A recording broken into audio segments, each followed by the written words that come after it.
Welcome to the launch for the Jacked Crime Fiction Anthology. I'm Vern Smith, editor of said anthology, which just came out on July 1st. It's the first title on Run Amok Books' new imprint, Run Amok Crime. Tonight we'll hear from 5 of our 21 writers, including Andrew Miller, Christine Boyer, Allison Whittenberg, Meagan Lucas, and Zephaniah Sole. Before we do, please allow me to talk just a little about Jacked. Now, there's nothing gimmicky here. No high or low-minded themes that we're wrapping a news hook around. Simply, we went off in search of the best crime fiction we could get our hands on without a worry of what any of it could be about. Something to put a stamp on Run Amok Crime with the words and stories of these great authors.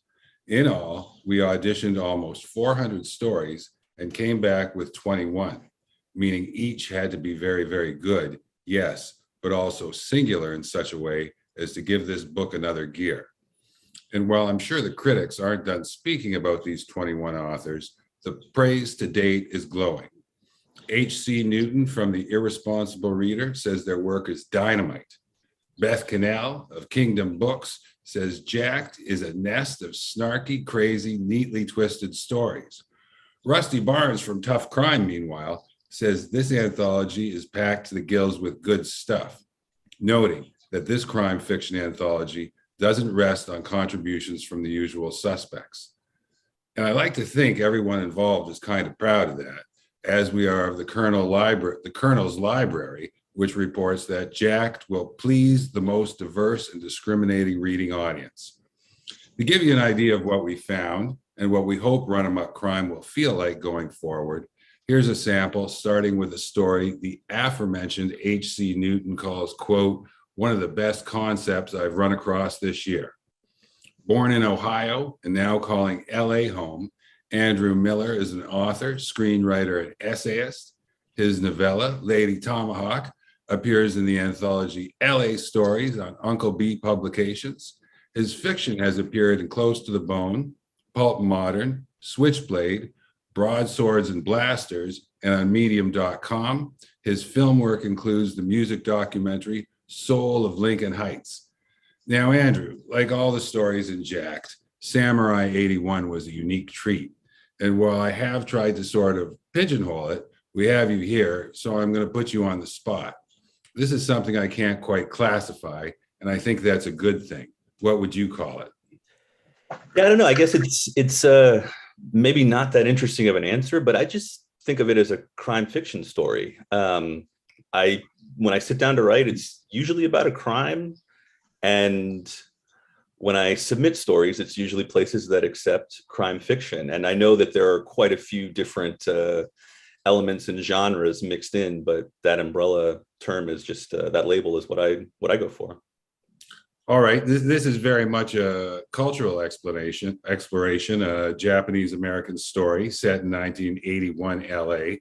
And I love the pop culture references, someone wearing a Go-Go's t-shirt in the middle of a piece about someone subverting the art of the samurai for evil. What inspired you? LA Stories, the book that you mentioned, all takes place in LA between 1979 and 1980.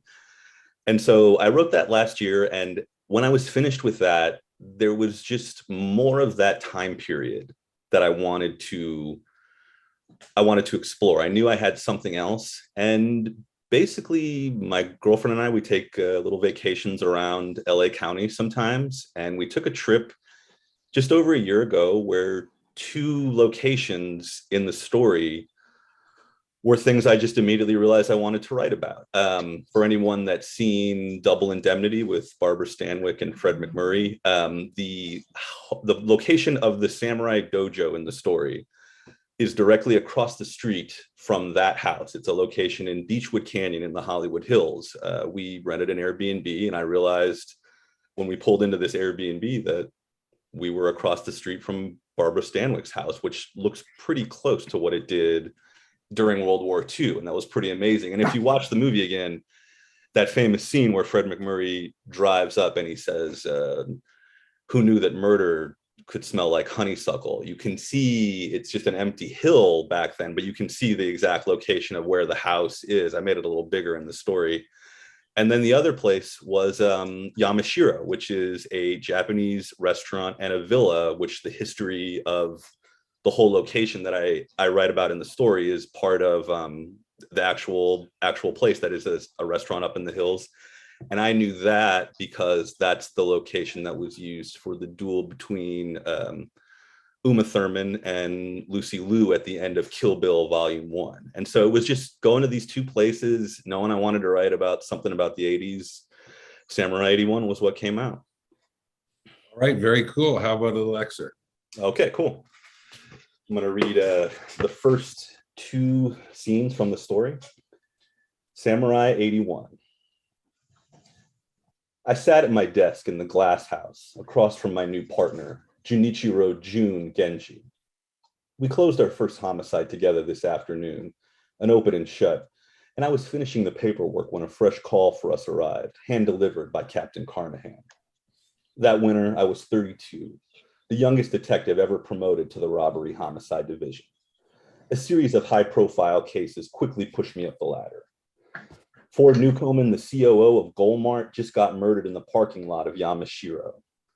Yamashiro was a swank Japanese restaurant in the hills. Captain Carnahan handed a yellow sheet with all the information to June, the senior detective. The assistant chief's monitoring this personally, the captain said. Newcomen had high-up friends and there's irregularities. Witnesses said the killer used a samurai sword. A samurai sword? At first, I thought this might be a joke because June and I are both Japanese, or maybe a hazing ritual because I was new to the division. An old partner in West Bureau Homicide once told me about how he saw a guy who'd gotten his pinky cut off at a Yakuza bar in Little Tokyo, but even that was years ago. It was 1981 now. People weren't killed with samurai swords anymore. June drove us down Franklin in a department issue black Matador. Have you ever eaten at Yamashiro, Akira? It rained. I had been there. Yamashiro was a villa built in 1911 to house a millionaire's art. By the time of the camps, it was abandoned and went into disrepair. Today, it existed as a discreet restaurant, mainly for rich men to bring their girlfriends. I brought girlfriends here, even though I wasn't rich. A few of them were also registered CIs. This was against regulations, and I didn't need it getting around. I've been to the bar. The last time I went, they were playing punk music so loud by our table, Mariko and I could barely hear each other. She asked for a side of rice. The server brought her basmati that had clearly been put in a microwave. Through the rain, we saw the flashing red lights above us. June carefully climbed the Matador up the winding and narrow road. The American retail chain Goldmart had over 1,000 locations nationwide. Because of Newcomen's high profile in the company, as well as the unusual murder weapon, this case went to RHD instead of the standard divisional homicide detectives. June parked. At the yellow tape, we flashed our shields and were let in. The Hollywood patrolman who took the call was named Martino. Follow me, Martino said. The Yamashiro manager called it in. We went to the body. It was on the pavement near the front gate, covered by a black tarp and under a tent provided by the restaurant. Blood streamed down toward the entrance below where it emptied into a sewer. MEs are running late because of other calls, Martino said. Take the tarp off, Akira, June said. I obeyed and revealed the body of a well-dressed white man in his late 60s wearing a blue Armani pinstripe suit. Newcomen was on his side. His stiff hands clutched his bloody and bulging entrails. Martino pointed toward 4 Japanese men sitting at a table under an umbrella. The victim, Newcomen, was having dinner with 3 visiting reps from Takashita Electronics in Tokyo. The guy in front's their lawyer. Goldmart's been considering Takashita for a contract, June said. If the deal is made, Takashita products will be sold at all Goldmart locations nationwide. It was in the Wall Street Journal. Martino said, according to the Takashita lawyer, Newcomen was leaving with his guests when the perp attacked. June and I took witness statements. Other patrons and staff saw the perp running off with his sword. No one saw the whole kill, just fragments. No one saw the perp's face except surely the Takashita reps who were hiding behind their lawyer. The rain let up. I found Tono, a Yamashiro valet I knew. He was close when it happened. I didn't see, only heard, Tono said. Some Toyota big shot was leaving with a young pro when the kill went down. Both of them probably saw everything. I'm almost sure. Do I know the pro? It was Yuko. She and the guy skipped fast. Yuko was one of my confidential informants as well as an on and off girlfriend. She came here with Johns all the time. The women in my life were not what I felt like talking about during a case where the assistant chief was watching. I decided to speak with her later. The medical examiners arrived. While they worked, June pointed. Despite the brazenness, this cut was precise. A note of familiarity was in his voice. In '81, my partner June was 45 years old. He was married and taught yoga classes on his days off, twice a month. His last partner, an old school Irishman named Murray Flanagan, retired. Despite having put dozens of cases in the red together, Flanagan and June never got along. Flanagan's father was a POW in the Pacific. June didn't like how Americanized I was. He didn't like my mullet haircut. Still, he wanted to know if he could trust me. Thank you. Thank you. That's Andrew Miller with Samurai 81, his contribution to the Jacked anthology on Run Amok Crime. Once you get done with that, I'm sure you'll want his novella, Lady Tomahawk, which appears in the anthology LA Stories, alongside the likes of Alex Cizik and Scotch Rutherford, and that is an Uncle B Publications product. Up next is Christine Boyer with an excerpt from the best pure piece of short hardcore noir I've had the pleasure of reading for quite some time. Christine's work has been published in the Little Puxtonic Review, the Tahoma Literary Review, and So It Goes, the literary journal of the Kurt Vonnegut Museum and Library, among others. She's a student with the Harvard University Extension School and lives in Massachusetts. Now, Christine, your contribution to Jack, Skeleton Filing, is set up in a pulp and paper town, and I could smell it. I believe this town and this time and place. So in vague or specific terms as a writer, where did this place come from? So it very much came from my childhood in Pennsylvania. My hometown was one of a string of towns along this branch of the Susquehanna River.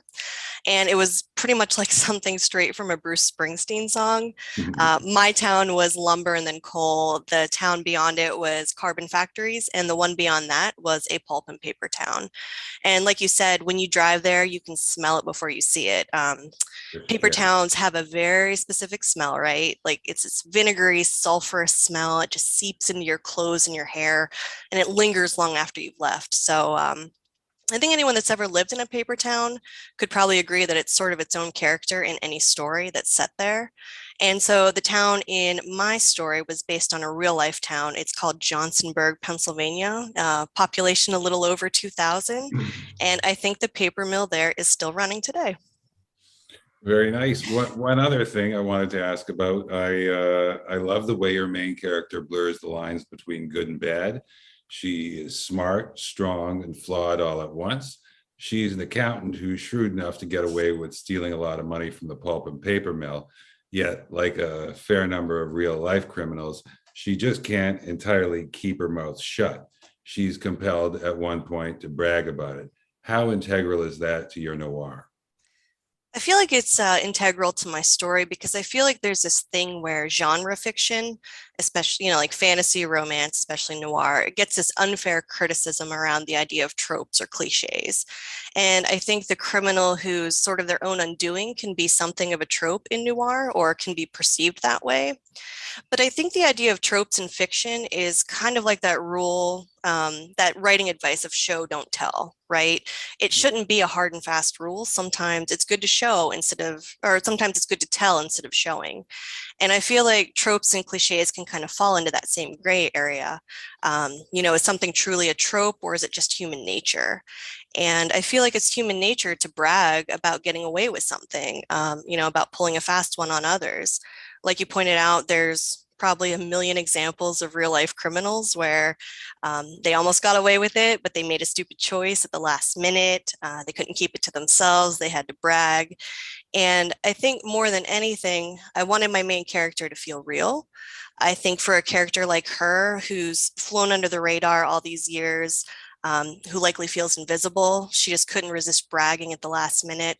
And, that felt authentic to me. Me too.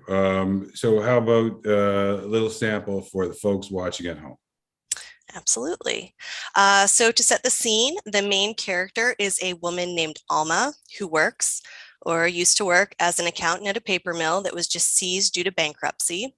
The other characters in the scene are Tony and Bobby, who also worked at the mill. Tony is something of a Lothario who flirts with women to get what he wants. He has flirted with Alma in the past, but then he made fun of her to the other guys at the mill when he didn't know that she was listening. The bankruptcy was announced this morning, and the trio have found themselves at the local bar drinking away their worries. So this is an excerpt from Skeleton Filing. The three of them drank through the morning when the place was empty, save for a handful of day drunks drinking away their pensions. They drank through the lunch crowd, white-collar types who used breath mints to hide their problem.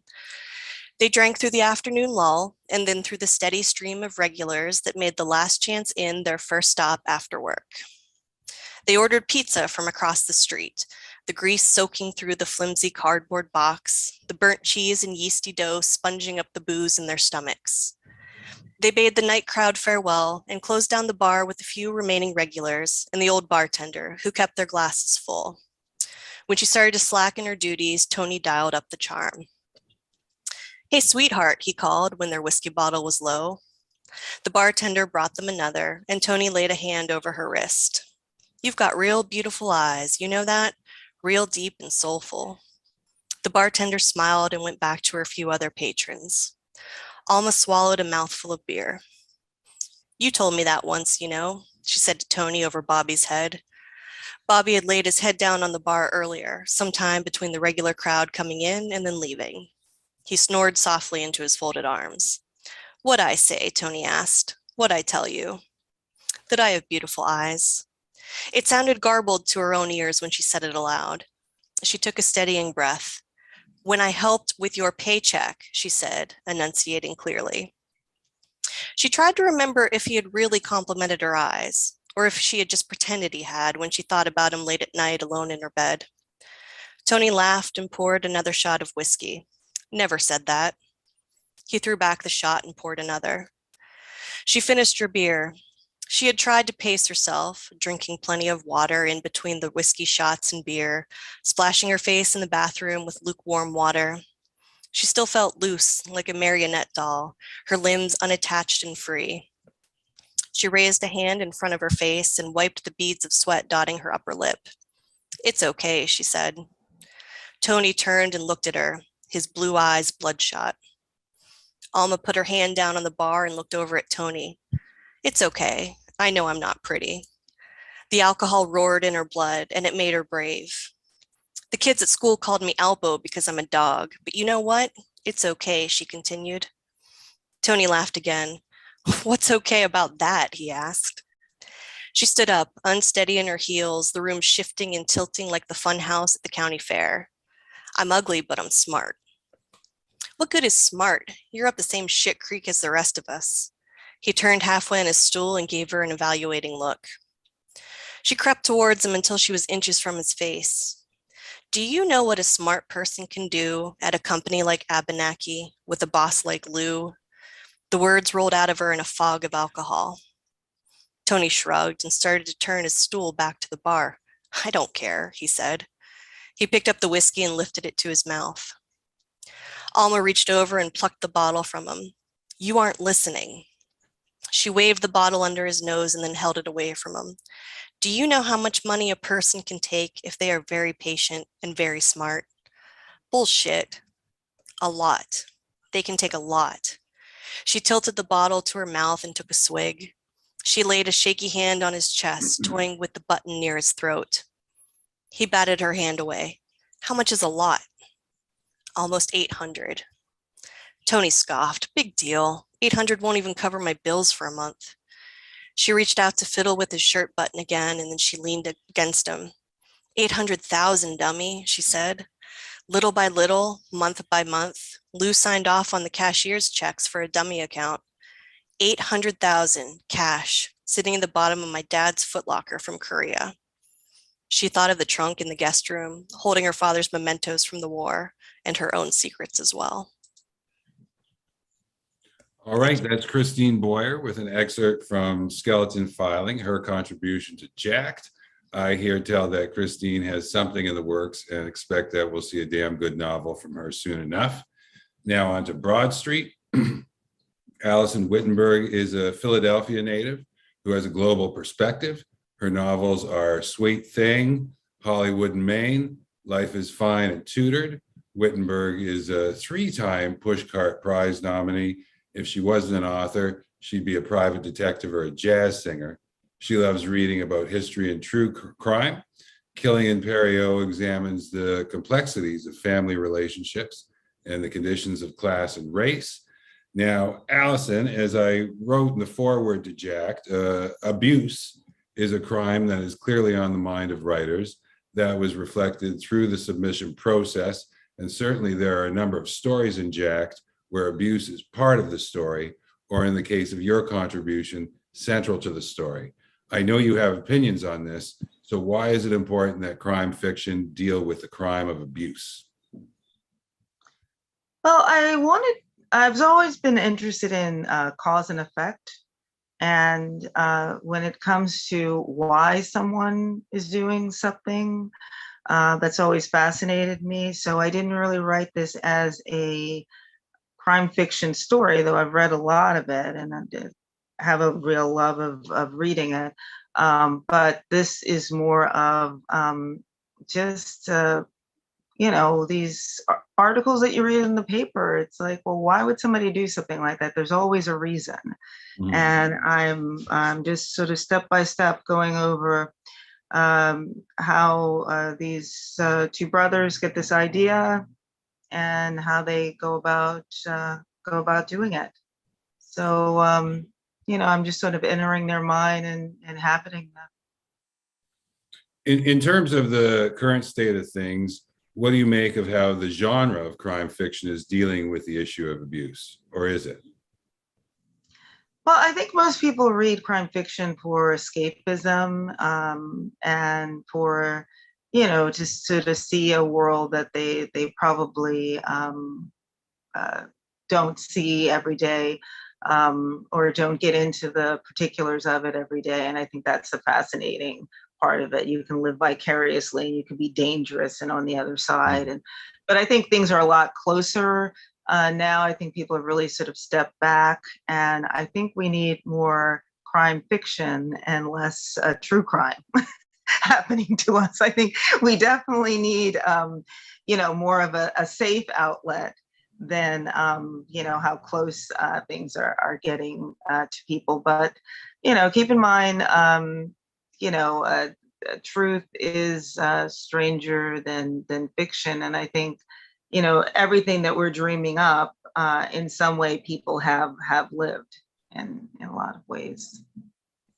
True enough. Could you please give us a reading of an excerpt from Killing in Perio? All right. This is sort of the 2 brothers. That's a gun, he said after a double take. I nodded. Is it loaded? Not yet. He motioned to me to let him hold it.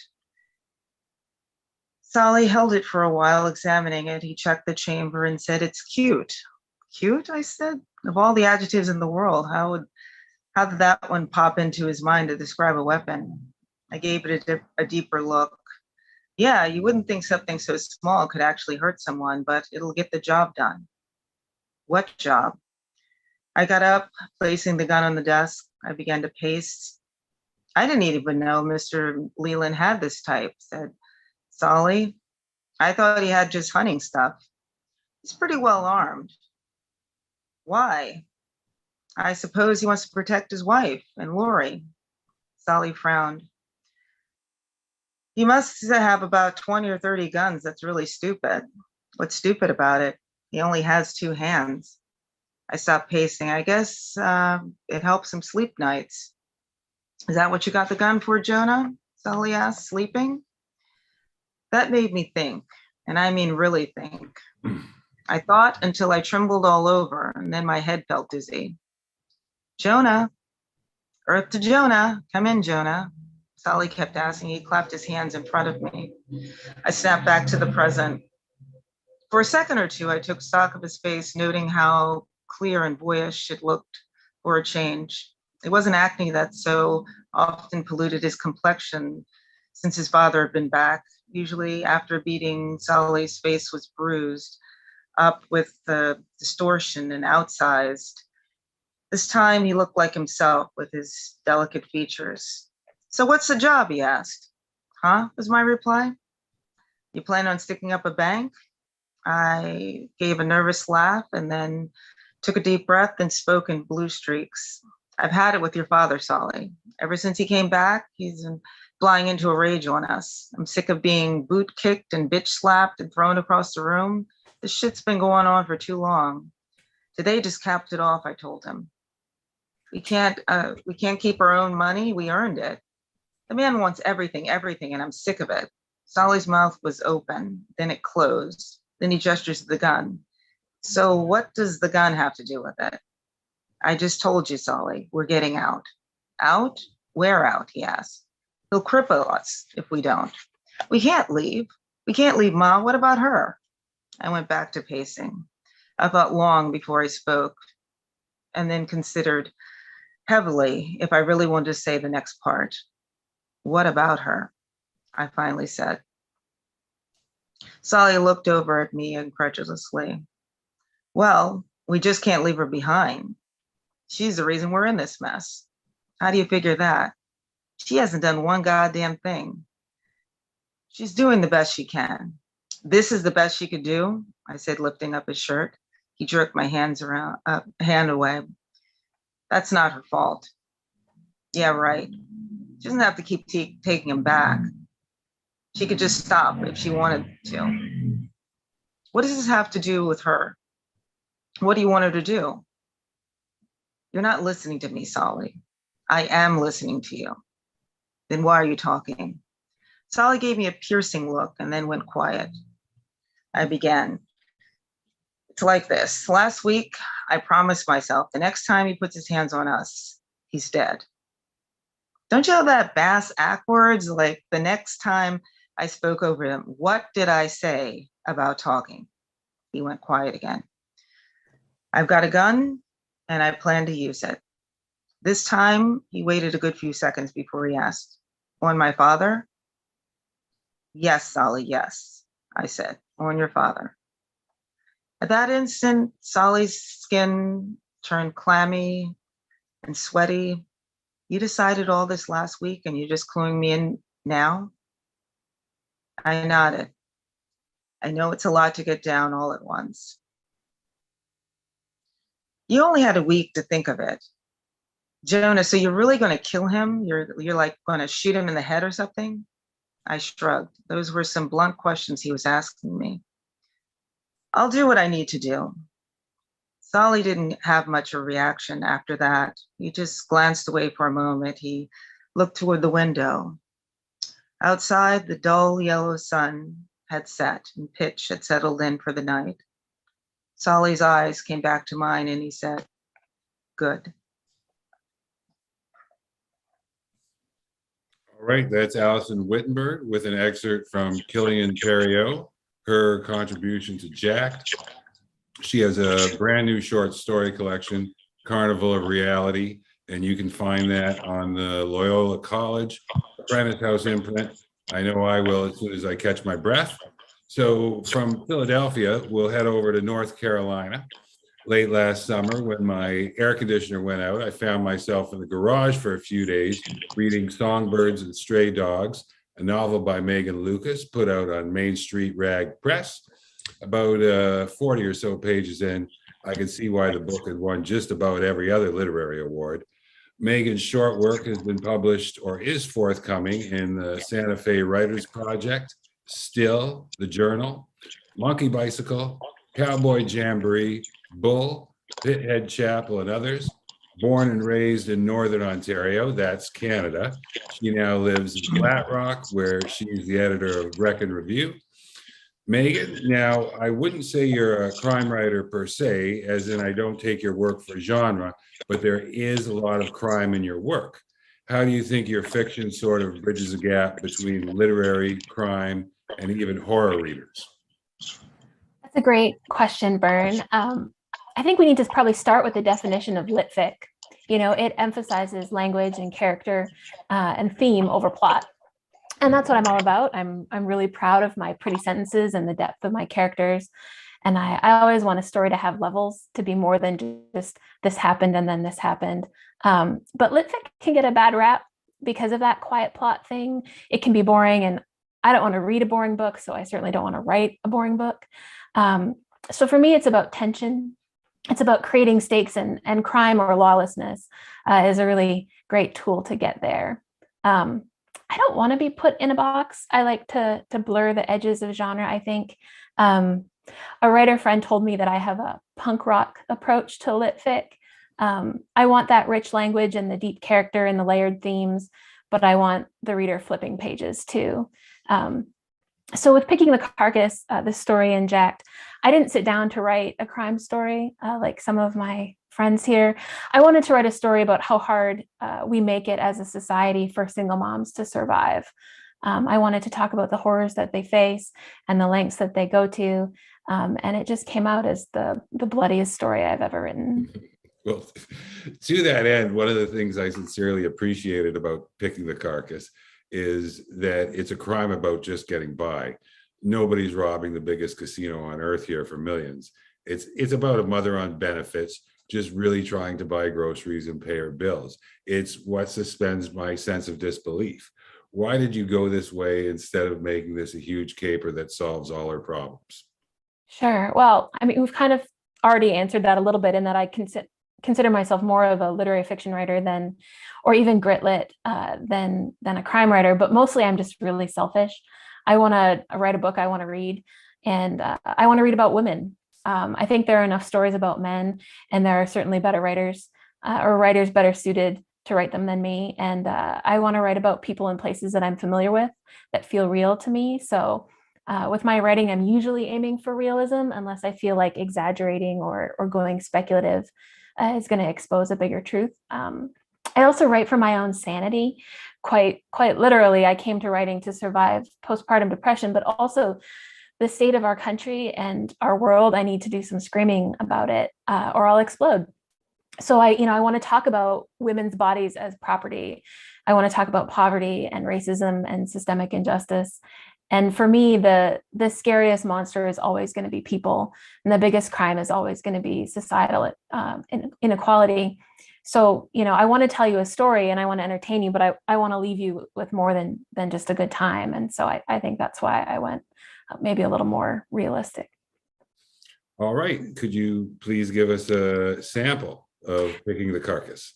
Sure. I'm going to read a section that's a little bit in. So what you need to know is that it's really hot, and Janelle's power has been turned off because she can't pay the bill. And she and her daughters are eating the only thing that they have left in their fridge for dinner, and it's rum raisin ice cream. And when the girl's daddy and Janelle's dealer, who are the same person, Jesse, show up for a quickie, he shows up for a quickie, and after he tells Janelle that her dog, Rudy, is going crazy in the front yard. And that's where we're at. He said she got too crazy, too emotional when she was high, so she couldn't tell him that Rudy made her feel safe. It didn't make any sense. He was dangerous, a big pit mix, and she was afraid of her girls around him. But she liked the look on bill collectors' faces when they pulled into the yard and saw him. In the night, no one could get anywhere near the house without Rudy letting her know.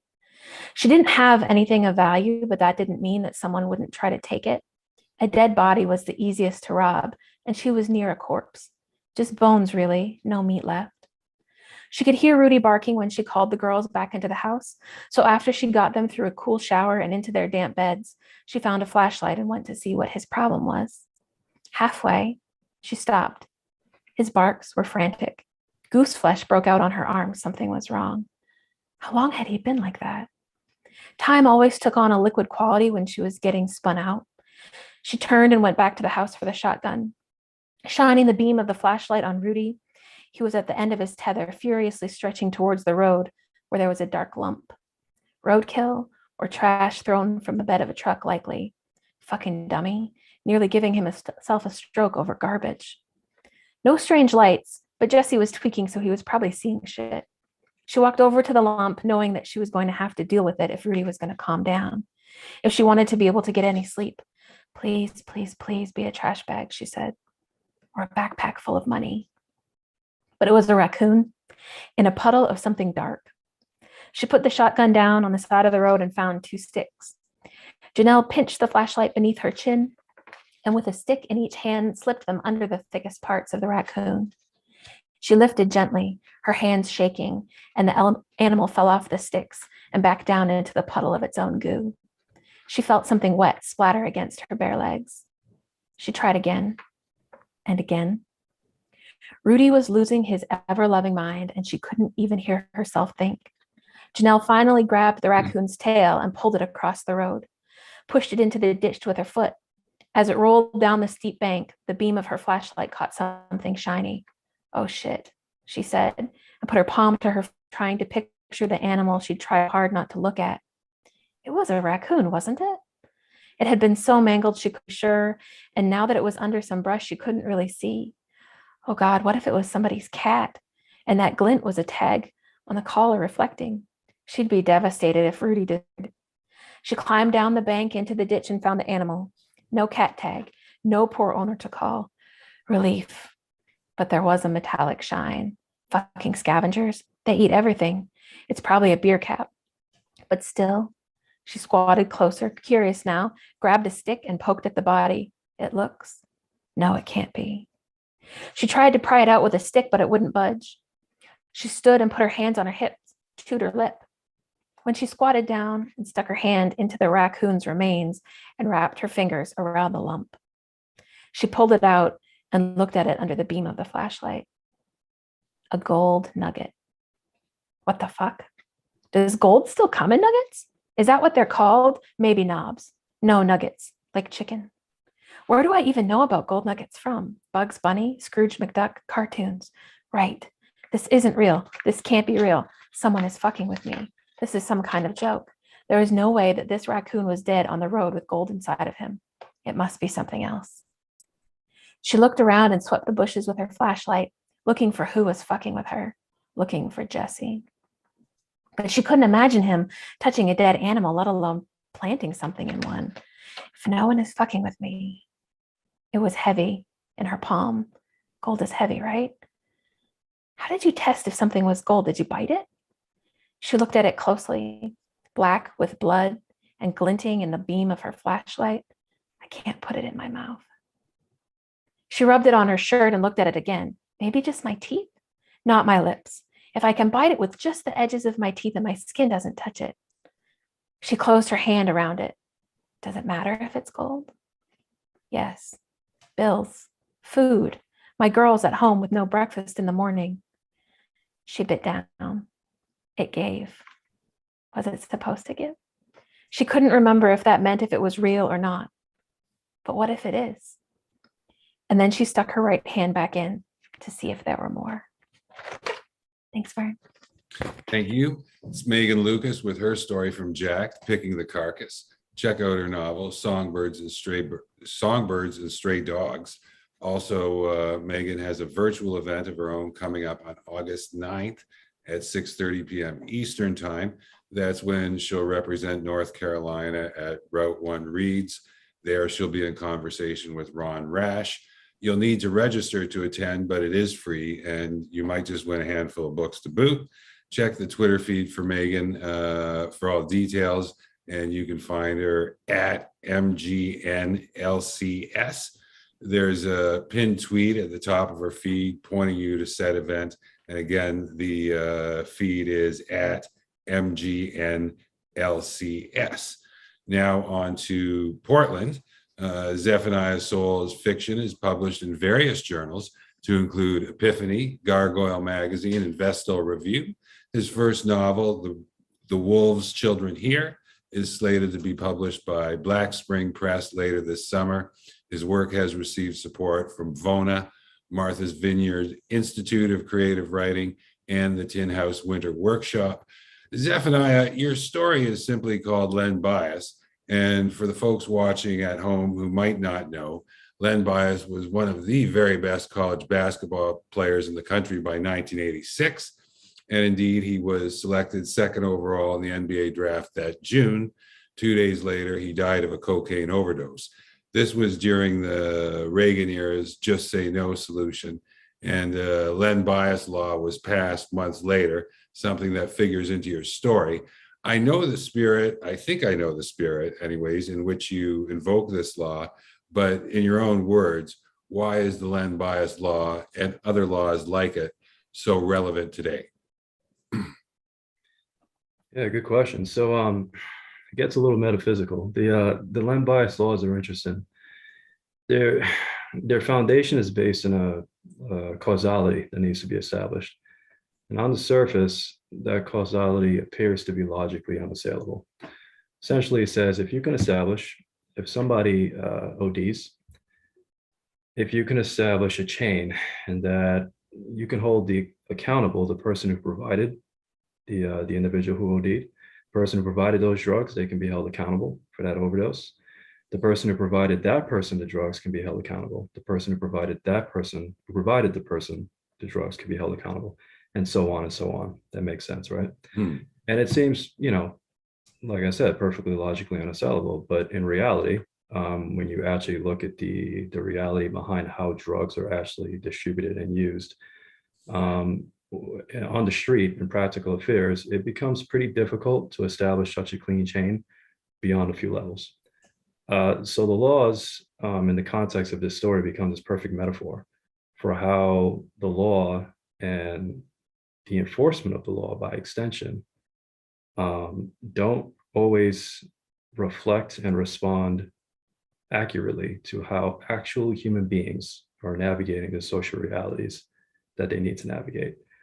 And the story probes, what happens when that theoretical logic breaks down in actuality.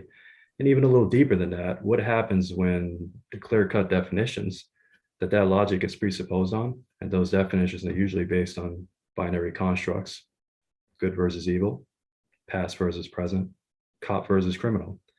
What happens when those definitions themselves start to break down? How does the law respond to that?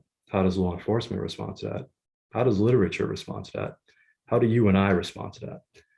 So those are the questions that this story probes. All right, the main protagonist in your story is a drug user himself, something he's having trouble covering up by the time we catch up to him. In terms of law officials becoming quote unquote criminal in their own right and human as such, as per addiction issues, why is that something we should be writing about today while still referencing 1986? Yeah, I mean, it goes without saying that given all the conversations that are happening in this country these days, the thing that we all have to remember, the thing that we all have to take into account as we continue these discussions, and they're very hard discussions, is that we are all human beings, plain and simple. It comes down to that simple fact. We are all human, and everything that is created in our social reality, whether it be the law, whether it be authority, those things are created by fallible humans. All right, could you give us a sample of Len Bias, please? Yeah, I'll just read you guys the first 2.5 pages. Evil, I fight evil. And this morning, evil smells like cat piss and acetone. This Portland area heroin smells different to me, coming off a dead body than New York dope. Could be how the Best Coast Mexican cartels cut it different in transport than the Beast Coast bad boys using the Caribbean corridor. Or it could just be a cat. It sits silent on the dead woman's chest, staring at the foam coming out her nostrils and mouth. I shoo it away before it eats her. I'll never forget the dead body call I responded to back in the beat and the boogie down when I was still NYPD. Me and my partner kicked in the tenement door, and the stench of a body that had been decomposing a week kicked us right back. Elderly man, kept to himself. Neighbors reported the smell. He died comfortably on a sofa, but he had 3 cats, and when we got there, they were still eating him. I tell all cat lovers, when you wake up in the morning and your darling little pussy sitting on your chest looking up your nose, it's not showing you love. It's waiting to see if the air is going to stop flowing in and out, in and out. Nicole. Nicole was a cat lover. I fight the sear in my chest from that last dawn and ignore the incessant pain returning to my lower back. Fuck cats. Give me a dog any day. I tiptoe over the urine stains in the carpet past a dead woman. She's not getting revived. Heart's been stopped over an hour. The boyfriend, crouched deep in the corner of a filthy couch, took too long to call it in. Can't give her naloxone, he mutters, running grimy fingers through the hair he has left. I joined the officers from PPB Drugs and Vice, Knuckles, Jeff, Donna, Bruce, the sergeant. We stand over the boyfriend. We trade looks. We don't speak yet. We know what's what. We got a Lenny. We got work to do. We got to move. Now it's time to talk. And Knuckles, all red bearded and 6'2", does most of the talking. I do the listening. That's how these go. Best to use the federal len bias law here.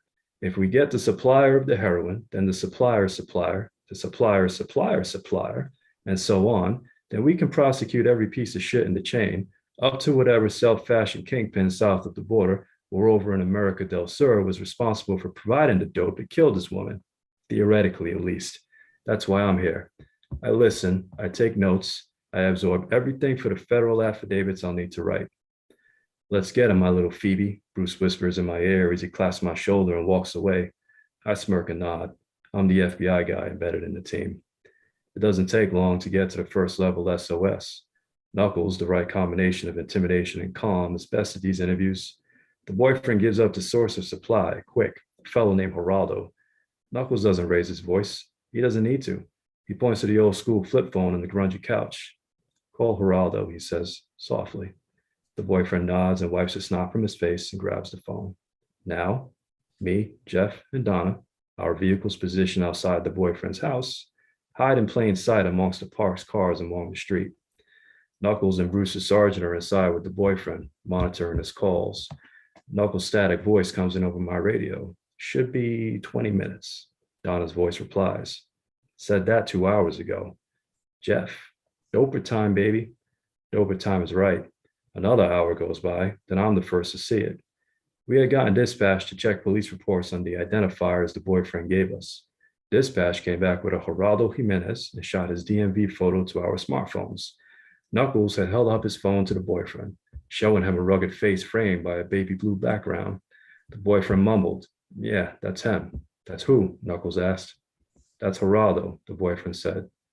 "Good," Knuckles nodded. "What does Geraldo drive?" Now, here comes the late model Toyota Camry, bluish gray, cruising, intently obeying all stop signs and speed limits. That car is a smart car of the peddlers in the game. It doesn't draw attention to itself, not like the rides ridden by the mopes and the clowns, high-end Springs, rimmed out Mustangs, custom deckled Hummers. The Camry pulls up to the house. I get on the radio. V's arrived. Camry stops humming. Engine off. Its door is opened. S getting out. A pinup model from 1952 steps out of the car. I make a noise that's somewhere between a chuckle and a groan. A gruckle? A chone? In a way, this is all kind of funny. S is female, I say, about 5'8", blonde, approaching. Donna. She's got huge tits. Jeff. Glad you said it. Donna. I can say it. SOS send someone else? Knuckles. CI says no. I close my eyes, resigned. Me. Just a thought. I say we take her. Bruce. Good thought. Do it. All right. Thank you very much, Zephaniah. That's Zephaniah Sole. Look for his piece, Len Bias and Jacked. And when you're done, keep an eye out for his first novel, The Wolves' Children, here on Black Spring Press. And you can look for that later this summer. Thank you to our authors, Zephaniah Sole, who you just heard from, as well as Meagan Lucas, Allison Whittenberg, Christine Boyer, and Andrew Miller. They are 5 of the 21 writers to check out in the Jacked Crime Anthology, just out on Run Amok's new imprint, Run Amok Crime. Meantime, I want to let you know we'll be back next week with a slate of Jacked writers from Los Angeles. That will take place next Thursday, July 14th at 7 p.m. Pacific time. And that will be hosted by contributing Jacked author Eric Beatner. Andrew Miller will be back for that, and he will be joined by Anne Louise Bannon and Matt Witten. Don't you dare miss it. Meantime, please follow Run Amok Books and Run Amok Crime on Twitter, Facebook, and or TikTok, where you can find links on how to buy Jacked and other Run Amok books. Thank you indeed. See you next week. Good show, everyone.